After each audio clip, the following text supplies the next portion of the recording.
Hello friends, welcome back to my YouTube channel बर्सन nursing classes. आज का हमारा टॉपिक है मेथड्स ऑफ कॉन्ट्रासेप्शन। ठीक है कि कॉन्ट्रासेप्शन के क्या क्या मेथड्स हैं उसके बारे में आज हम डिटेल से स्टडी करेंगे। इससे पहली वीडियो में मैंने आपको क्या बताया था, फैमिली प्लानिंग के बारे में बताया था कि फैमिली प्लानिंग और कॉन्ट्रासेप्शन क्या है, दोनों अलग अलग चीज है। फैमिली प्लानिंग का एक पार्ट है सिर्फ कॉन्ट्रासेप्शन। ठीक है, फैमिली प्लानिंग के अंदर हमारे 6 पॉइंट्स आते हैं। क्या क्या पॉइंट्स आते हैं? सबसे पहले अनवांटेड प्रेगनेंसी, जो क्या करेगा काम, कॉन्ट्रासेप्शन की जगह काम करेगा। दूसरा आता है जो कपल्स चाइल्ड चाहते हैं, ठीक है, जो इनफर्टिलिटी है कपल्स की, उसको ट्रीट करना, वो हमारे किस में आता है, फैमिली प्लानिंग के अंतर्गत आता है।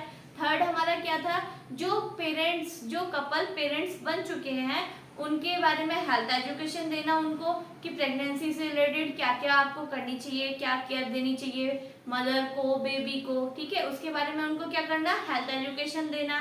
नेक्स्ट चाइल्ड अडॉप्शन के बारे में बताना कि अगर आपके इनफर्टिलिटी है या फिर आप बच्चा नहीं कंसीव कर पा रहे हैं तो आप गोद ले सकते हैं, उसके के बारे में हेल्थ एजुकेशन देना। ठीक है, और क्या कर सकते हैं, काउंसलिंग कर सकते हैं उनके कपल्स की। लास्ट था जो जेनाइटल प्रॉब्लम्स हो जाती हैं जैसे सर्वाइकल कैंसर, उनको डायग्नोस करना और उनको मैनेज करना। ये सारी चीज हमारे किसके अंतर्गत आती है, फैमिली प्लानिंग के अंतर्गत। ठीक है, तो आज हम क्या पढ़ेंगे, मेथड्स ऑफ कॉन्ट्रासेप्शन। ठीक है, जो कॉन्ट्रासेप्शन है उसके क्या क्या मेथड्स हैं, कितने मेथड्स हैं, ठीक है, उनके बारे में स्टडी करेंगे। अब सबसे पहले हमारा पॉइंट ये आता है कि कॉन्ट्रासेप्शन क्या है, गर्भ निरोधक। ठीक है, कॉन्ट्रासेप्शन का मतलब है गर्भ निरोधक, अगर आप हिंदी में समझना चाहते हैं। वैसे अगर हम इसकी एक लाइन में डेफिनेशन बोले तो क्या है, टू प्रिवेंट अनवांटेड बर्थ। ठीक है, मतलब अनचाहे जन्म को रोकना क्या कहलाएगा, कॉन्ट्रासेप्शन। उसकी क्या है, अलग अलग तरीके हैं, अलग अलग मेथड्स है। कौन सा कपल क्या यूज करना चाहता है वो उसकी चॉइस रही। ठीक है, तो इसमें क्या है, कॉन्ट्रासेप्शन का प्रिंसिपल क्या कहलाता है हमारा, उसको हम बोलते हैं कैफेटेरिया अप्रोच। ठीक है, उसमें क्या होता है, बकेट ऑफ बाल्टी या चॉइसेस ऑफ बकेट। ठीक है, यहाँ लिख देती हूँ मैं, प्रिंसिपल क्या है उसका, किसका, प्रिंसिपल ऑफ कॉन्ट्रासेप्शन। ये जो कॉन्ट्रासेप्शन है वो किस प्रिंसिपल पे काम करता है, कैफेटेरिया अप्रोच। कैफेटेरिया अप्रोच क्या है, चॉइस ऑफ बकेट्स। ठीक है, चॉइस ऑफ बकेट, बकेट माने बाल्टी जिसको आप बोलते हैं। उसमें क्या करना है, हमने इसके प्रिंसिपल के थ्रू हमने क्या समझा कि हमारे पास क्या होता है, बकेट होती है, एक बाल्टी होती है, उसमें बहुत सारे मेथड्स हमने ये रख दिए। ठीक है, अब कपल की चॉइस है वो कौन सा ऑप्शन या कौन सा मेथड चूज करता है, वो उसकी चॉइस है। ठीक है, तो इसीलिए हमने इसके प्रिंसिपल को क्या बोल दिया, चॉइस ऑफ बकेट। उस बकेट में से वो कौन सा मेथड चूज करना चाहता है वो उसकी चॉइस है। ठीक है, तो अब आ जाते हैं वो मेथड्स होते कौन कौन से हैं, क्या क्या मेथड्स होते हैं। तो उसके दो टाइप्स हैं, एक है टेम्परेरी और एक है परमानेंट। हम नाम से ही अलग समझ रहे हैं, टेम्परेरी मतलब 1-2 साल के लिए, 3 साल के लिए, 5 साल के लिए। अगर बच्चों में गैप चाहते हैं, ठीक है, बच्चा नहीं करना चाह रहे हैं, मतलब एक बच्चा हो गया उनके बीच में 2 साल का गैप करना चाह रहे हैं, तो हम कौन से मेथड यूज करेंगे, टेम्परेरी या स्पेसिंग मेथड। बच्चों के बीच में स्पेस देने के लिए जो हम मेथड्स यूज कर रहे हैं उनको हम क्या बोल रहे हैं, टेम्परेरी या स्पेसिंग मेथड। सेकेंड है हमारे परमानेंट मेथड। परमानेंट मतलब जो एक बार हो गया तो हो गया, तो उसी को हम क्या बोल रहे हैं, स्टेरिलाइजेशन। इसमें क्या होता है, दो होते हैं, ट्यूबेक्टोमी और एक वेसेक्टोमी। ठीक है, जो हमारे परमानेंट मेथड है वो 2 टाइप्स के, एक है ट्यूबेक्टोमी, एक है वेसेक्टोमी। आप ये समझिए जो कॉन्ट्रासेप्शन मेथड्स है वो सिर्फ मेल के लिए या फीमेल के लिए नहीं है, दोनों के लिए है, मेल और फीमेल दोनों के लिए है। ठीक है, वो उनकी चॉइस है कि वो कौन मेल करवाना चाहता है या फीमेल करवाना चाहती है। तो इसमें जो परमानेंट वाला हमारा मेथड है, जो स्टेरिलाइजेशन का मेथड है, उसमें ट्यूबेक्टोमी और एक वेसेक्टोमी। ठीक है, इसका मतलब क्या है, ट्यूबेक्टोमी मतलब जो फीमेल्स में होती है, ट्यूब मतलब जो फीमेल्स हैं उनमें क्या होता है, फैलोपियन ट्यूब होती है। ठीक है, यूट्रस के आगे साइड में क्या होनी होती है, 2 फैलोपियन ट्यूब होती है, तो उनको क्या करते हैं, ये कट कर देते हैं। ठीक है, ये क्या है, स्टेरिलाइजेशन मेथड है, उसमें जो ट्यूब्स है उनको कट करके बांध दिया जाता है। तो जब उनको बांध देंगे तो जो ओवम है वो ही नहीं आ पाएगा, तो स्पर्म से कैसे मिलेगा। तो इस तरीके से हम क्या करते हैं, अनवांटेड चाइल्ड को या फिर अनवांटेड बर्थ को रोकते हैं। किस मेथड के थ्रू, ट्यूबेक्टोमी के थ्रू। कैसे हो रहा है ट्यूबेक्टोमी, ट्यूब मतलब फैलोपियन ट्यूब को कट कर रहे हैं, तो मतलब फीमेल्स में है। वेसेक्टोमी मेल में है। अब इसको हम याद कैसे करेंगे, कैसे ध्यान रखेंगे, क्योंकि मेल में क्या होता है, वास्ट डिफरेंसेस होते हैं जहां से स्पर्म्स आते हैं, तो उसको ही हम क्या कर देते हैं, कट। तो इसलिए इसका नाम क्या हो गया, वेसेक्टोमी, और फीमेल्स वाले का क्या हो गया, ट्यूबेक्टोमी। ये हमारे क्या है, परमानेंट मेथड है। अगर एक बार कोई हो जाता है, जैसे किसी के 3 बच्चे हो गए, अब वो चाह रहा है कि मैं परमानेंट मेथड यूज करूं, तो मेल या फीमेल एक यूज कर सकता है कोई भी, ठीक है ना। ठीक है, समझ में आया, परमानेंट मेथड हमारे क्लियर हुआ। अब आ जाते हैं हम टेम्परेरी या स्पेसिंग मेथड में। ये टेम्परेरी भी हमारे 4 टाइप्स के होते हैं, बैरियर मेथड, आईयूडी, हार्मोनल और नेचुरल। ठीक है, तो सबसे पहले हम आ जाते हैं बैरियर पे। बैरियर मतलब रुकावट पैदा करना।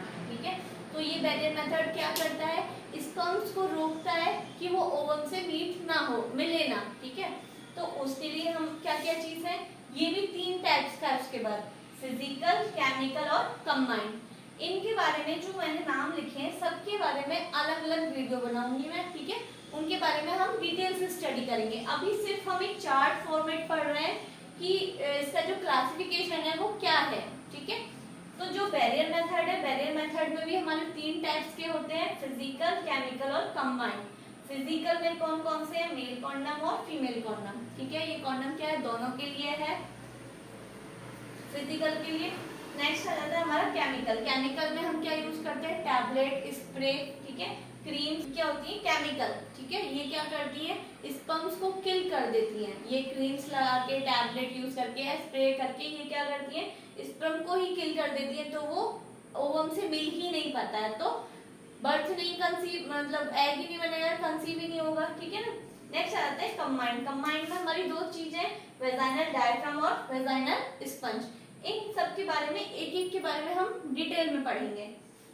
नेक्स्ट आ जाते हैं आईयूडी, इंट्रा यूट्राइन डिवाइस। ठीक है, नाम से क्लियर हो रहा है, इंट्रा यूट्राइन मतलब यूट्रस के अंदर, बच्चादानी के अंदर जो डिवाइसेस हम इंसर्ट करते हैं उनको हम आईयूडी बोलते हैं। सबके क्या बना हुआ है दिमाग में, आईयूडी मतलब कॉपर टी, पर नहीं, कॉपर टी से भी अलग बहुत सारी चीजें होती हैं जो हमारी आईयूडी के अंदर आती हैं। ठीक है, आईयूडी भी हमारे कितने, 3 टाइप्स का है, फर्स्ट जनरेशन, सेकंड जनरेशन और थर्ड जनरेशन। जो हमारा फर्स्ट जनरेशन है उसके अंदर हमारे क्या आते हैं, लिप्स लूप, एस शेप के बने होते हैं, उनके बारे में हम स्टडी करेंगे बाद में। लिप्स लूप होते हैं। सेकंड जनरेशन में हमारी आती है कॉपर टी। ठीक है, नेक्स्ट थर्ड है हमारी थर्ड जनरेशन। इसमें क्या होंगे, हमारे हार्मोनल जैसे प्रोजेस्टेरोन वगैरह वो सारी चीज होंगी। तो ये हो गई हमारी आईयूडी, ये हो गए हमारे बैरियर मेथड्स।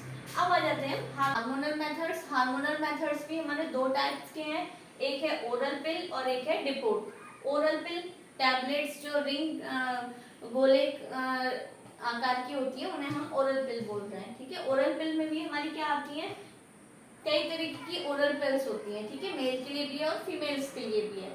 एक होती है हमारी combined oral contraceptive pills. Pills क्यों बोल रहे हैं, गोली। ठीक है, वो आपको क्लियर हो गई। Combined oral contraceptive pills, combined में क्या क्या आती है हमारी, मालाएन और मालाडी, बहुत फेमस नाम है, आपने सुना होगा। इसके अंदर क्या सोर्स है वो हम इसकी वीडियो में डिटेल में स्टडी करेंगे। नेक्स्ट आ जाती है हमारी वीकली पिल्स, जो छाया हफ्ते में एक बार खाई जाती हैं। नेक्स्ट मंथली पिल, सुविधा। ठीक है, ये भी खाई जाती है महीने में एक बार। मेल पिल, गोसी पिल। ठीक है, ये किसके लिए होती है, मेल के लिए। ये किसके अंदर आ गई है, हमारी ओरल पिल के थ्रू। ठीक है, नेक्स्ट आ जाता है हमारे डिपोट। डिपोट में क्या होते हैं, ये स्लो रिलीज होते हैं। ठीक है, जैसे इसमें इंजेक्शन हुए, इंजेक्शन में हमारे क्या आ गया, डंप आ गया, अंतरा आ गया, नेट इन आ गई, ये सारे हमारे इंजेक्शंस हैं। ठीक है, जो अंतरा है वो हम 3 महीने में एक बार लगाते हैं। ठीक है, इस तरीके से सारे डिटेल है। नेक्स्ट इम्प्लांट्स, रॉड टाइप्स होती है, प्लास्टिक रॉड होती है, वो लगाई जाती है। ठीक है, उससे क्या किया जाता है, बर्थ कंट्रोल किया जाता है। नेक्स्ट ऐसे ही स्किन पैच लगाए जाते हैं, स्किन में अलग अलग जगह पैच लगाए जाते हैं। ठीक है, नेक्स्ट है वेजाइनल रिंग। वेजाइना में रिंग लगाई जाती है, उसके थ्रू भी क्या होता है, बर्थ कंट्रोल होता है। ये तो हो गए हमारे किसमें है, ये हार्मोनल। हार्मोनल में भी हमारे 2 टाइप्स हैं, ओरल पिल और डिपोट। ओरल पिल्स में हमारी सारी पिल्स आ गई। ठीक है, मंथली, वीकली, कंबाइंड या मेल पे। रिपोर्ट में जो स्लो रिलीज होते हैं, ठीक है, इंजेक्शंस के थ्रू या इम्प्लांट्स के थ्रू या स्किन पैच के थ्रू, वो सारी चीज हमारी किसमें आ गई, रिपोर्ट में। अब आ जाते हैं लास्ट नेचुरल मेथड्स, जो नेचुरल है, जिनमें हमें कुछ नहीं करना है, ठीक है। तो इसमें क्या होगा, फर्स्ट है हमारा बेसल बॉडी टेम्परेचर। हम टेम्परेचर को देख के लगा लेते हैं अंदाजा कि हाँ इस टाइम अब ओवुलेशन पीरियड है, ठीक है, तो उसको उस टाइम हम इंटरकोर्स को क्या करते हैं, अवॉइड करते हैं। Next cervical mucus, cervical mucus को देखकर भी हम पता कर सकते हैं। सेफ पीरियड, अब ऐसा होता है, सेफ पीरियड क्या है, जो हमारी 28 दिन की साइकिल होती है उसमें हमें पता होता है कि इतने दिन से इतने क्या है हमारे सेफ पीरियड है, अगर इसमें हम सेक्सुअल इंटरकोर्स करते भी हैं तो कोई दिक्कत नहीं है, हमें प्रेगनेंसी नहीं होगी। नेक्स्ट ब्रेस्ट फीडिंग, जैसे बच्चा होता है, ठीक है, डिलीवरी हुई किसी की, तो डिलीवरी के 6 महीने तक बच्चे को अगर हम ब्रेस्ट फीड करा रहे हैं तो उसमें भी हम प्रेगनेंसी कंसीव नहीं कर सकते, ठीक है। ये क्या है, सारे नेचुरल मेथड्स हैं, इसमें हम कुछ यूज नहीं कर रहे हैं अलग से। नेक्स्ट है एब्सिस्टेंस। एब्सिस्टेंस में क्या है कि वो सेक्सुअल इंटरकोर्स ही नहीं करते हैं, ठीक है, तो सेक्सुअल इंटरकोर्स नहीं होगा तो प्रेगनेंसी नहीं होगी। नेक्स्ट कॉइटस इंटरप्टस, इसमें क्या होगा कि जैसे ही जो कॉइटस है उसको हटा देंगे, इंटरप्ट कर लेंगे, बीच में से ही रोक देंगे, तो जो सीमन है वो फीमेल्स के अंदर नहीं जाता है, ठीक है, तो प्रेगनेंसी कहाँ से कंसीव होगी, जब स्पर्म ही नहीं जाएंगे तो प्रेगनेंसी कंसीव नहीं होगी। तो ये सारी चीज क्या है हमारी नेचुरल में, ठीक है। अब मैंने आपको पूरा चार्ट पढ़ा दिया है, ठीक है। अब इसके बारे में हम सबके बारे में एक एक डिटेल के एक एक चीज के बारे में, फिजिकल के अंदर मेल है कॉन्डम, फीमेल कॉन्डम, इनके बारे में अलग वीडियो में पढ़ेंगे, सबके बारे में अलग अलग वीडियो में पढ़ेंगे, ठीक है। अगर आपको मेरी वीडियो अच्छी लगी हो तो लाइक करें, सब्सक्राइब करें। अगर आपको और कोई टॉपिक पे वीडियो बनवानी हो तो आप मुझे कमेंट सेक्शन में बता सकते हैं, या अगर आपकी कोई क्वेरी है उसको भी आप कमेंट सेक्शन में बता सकते हैं। Thank you.